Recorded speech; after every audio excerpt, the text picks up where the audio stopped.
it's time to do the controller.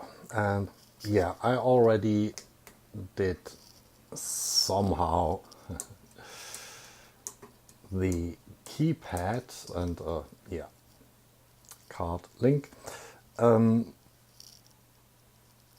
Some parts are missing. I mean, of course, we have a reset input that's coming from a front button down here. Not connected at the moment. We go down out here. Yeah, that's a long loop to the LED board, and of course we have the most important connector, which goes to the power supply, and the middle one, the green one, is shutting on and off the UV LEDs. Where to start? I guess we start with the LEDs, because I'm a little bit unsure there which resistors to use.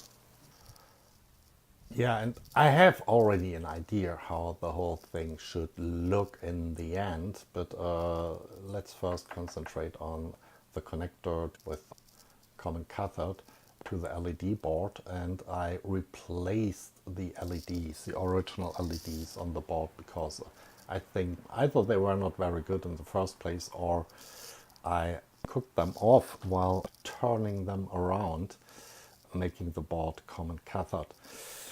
And I want to run these LEDs. It's now a red, a green and a yellow LED with 10 milliamperes. These are 20 milliampere LEDs, and yeah, we'll see. Maybe a little bit experimenting, but let's start with, these are 330 ohm resistors for the red and yellow, which are both 2 volts at 20 milliamps, and 200 ohm resistor for the green LED, which is 3.2 volts, 20 milliamps. But as I said, I calculated these values to run the LEDs at 10 milliamps and then made them even 10% greater, just to be on the safe side, because the output pins of an Arduino Micro, they are recommended to run at 10 milliamps, 20 milliamps, absolute max, and yeah, I don't intend to max the poor chip out. So I have my resistors here connected to plus 5 volt, not directly to the microcontroller now, because I have no software for them in them right now, and ground goes also to the cathodes. And I think you can see the yellow is a little bit the green is swamping out everything. And the red is kind of okay, but the green is too much, is simply too much, and the yellow is not enough. So I will play a little bit with the values now. I fumbled around with the resistors quite a while until I got it, well, maybe not completely balanced, but balanced well enough. But the resistor values I'm now using are quite a surprise. So I left my red LED, which is 2 volt 20 milliamps LED, basically unchanged at 330 ohms. I tuned down my green LED, which is a 3.2 volt 20 milliamps, to 1.6K. And I turned up my yellow LED, which is also like the red, 2 volts 20 milliamps, to 240 ohms. So really significantly over the 10 milliamps I thought, but still well below 20 milliamps, so I think that will work. Yeah, I'm not going to measure it, but I mean, the green one is a 3.2 volt, and I'm running it with a 1.6K resistor, all at 5 volts. And you see, now it's more or less balanced to the eye, the red, the green, and the yellow. And there are basically, zoomed out, three factors that really mess your simple current calculations up. This is first the efficiency of the LEDs. Efficiency, something like that. So the micro candela you get per milliampere of current. Obviously, the green one is very efficient. And second, this is really three, sorry. And the second thing is how sensitive your eye is for, your sensitivity of your eye versus the wavelength of the LED. Okay, and I guess in the case of the green, this seems to be, I mean, I bought the cheapest 08, 05 SMD LEDs I could find. The green one seems to be extremely efficient, and the human eye is very sensitive to that green wavelength, obviously. So really, I don't know what current is going through that thing, but a few milliamps maybe, not much. One last test, build that board with the light pipes into the case and see if it's still bright enough. And also built into the case, it's bright enough. It's more than bright enough. It's really, really good. The colors look a little bit off here on the camera, but this is really a nice bright red. It's as bright, I'd say, as the yellow. And the green is really a bright green, not that kind of bluish thing that's showing up here on the camera. I have no idea why it's doing that. But yeah, okay. That's good. The series resistors for the LEDs. So the next big thing would be to light up my, it's here, my red arrow LED through this kind of Watchdog circuit, which is based on a 431L voltage reference. If you want to know how this works, there's a video about using voltage references as comparators, card link below. And yeah, I put that on the breadboard and we'll see how that's working out. So I built the circuit up here, all these additional parts. Just a very short recap.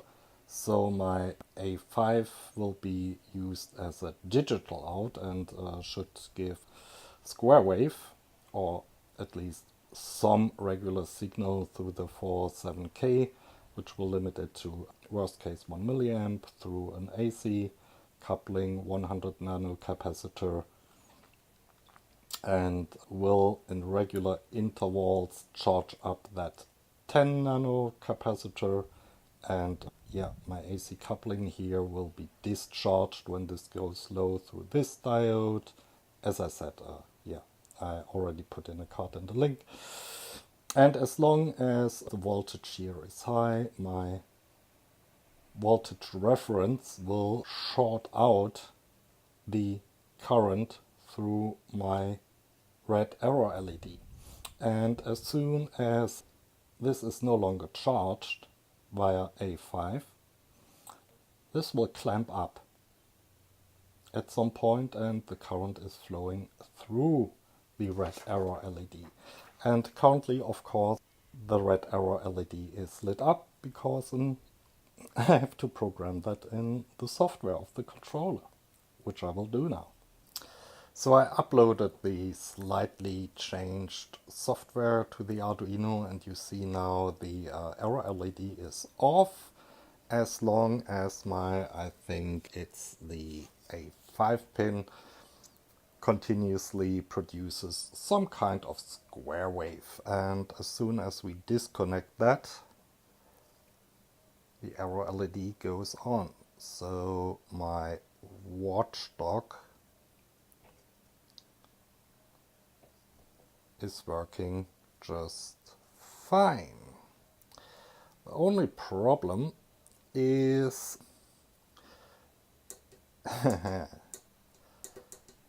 sometimes if I press a button and the Arduino has something other to do, like updating the display instead of sending out that square wave, the arrow LED flickers on, and that's probably because the capacitors are a little bit, just a wee bit too small. I mean, I tested that at 1 kilohertz and it worked fine. And yeah, let's try some bigger values here. Yeah, I changed that capacitor to 47 nanos, and there I have two 220 nanos in parallel.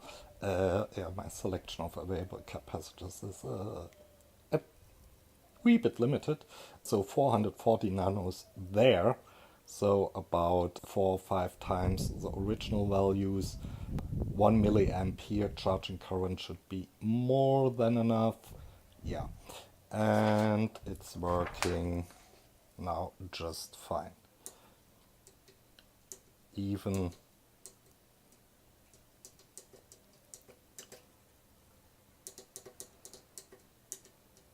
if I play around like crazy, yeah, my Watchdog is off unless the signal is gone. Or of course the Arduino crashes or something like that. Now let's have a look at the software. I mean, it's really primitive. The whole Watchdog code is really just a few lines. I mean, at first I define my Watchdog pin, which is the A5, and a Boolean variable Watchdog output. And during the init, here it is. This is basically set to a defined value. It doesn't really matter which value. And the pin of the Watchdog pin is set to output, and then I write the actual output, which is true or false, or high and low, it's the same, to the Watchdog pin. And then within the program loop, yeah, sorry for the formatting, that's a bit of pain and a little bit painful in the Arduino development environment. I negate the Watchdog output, so if it was high, it will be low, and if it was low or false, it will be true. And then I write the value out. So as long as the loop is going and the software is not hanging elsewhere or the Arduino is crashing, I have nice square wave, or yeah, maybe just peaks going out and keeping the Watchdog hardware happy. That's all. Now, the next step, of course, would be to actually, I mean, the ready LED, the green, is just, yeah, connected to the 5-volt output of the Arduino. But my operate, I shall be able to switch that on and off from the Arduino, depending on what's happening.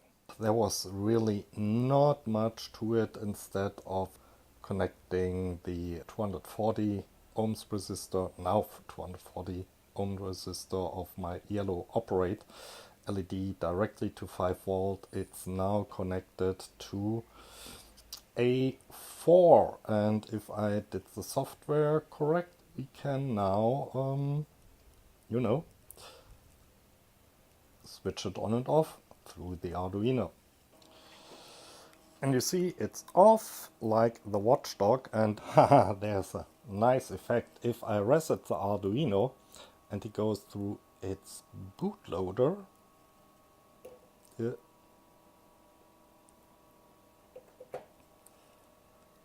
arrow LED comes on for a short while until it has gone through its bootloader, and then it goes off.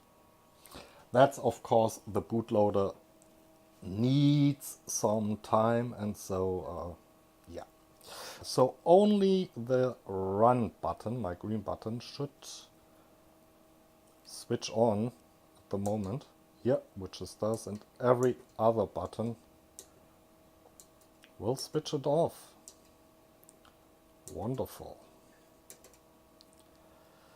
Okay, but switching the LED is one thing.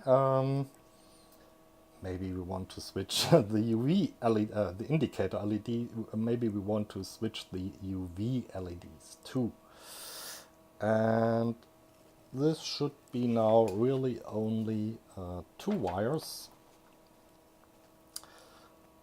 connecting the ground to the power board where the actual MOSFET resides, which switches on and off the UV LEDs, and also connecting then the pin 2, which is the control pin, to my A4, which I will do now.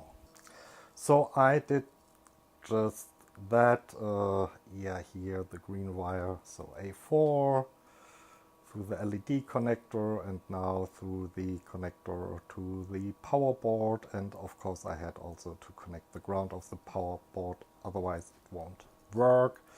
In addition, I had to connect, yeah, in the back the power supply, of course, mains AC, and I will have to switch it on. I still can't stand this original switch on button, which is on when it's out. Yeah, maybe I get used to it.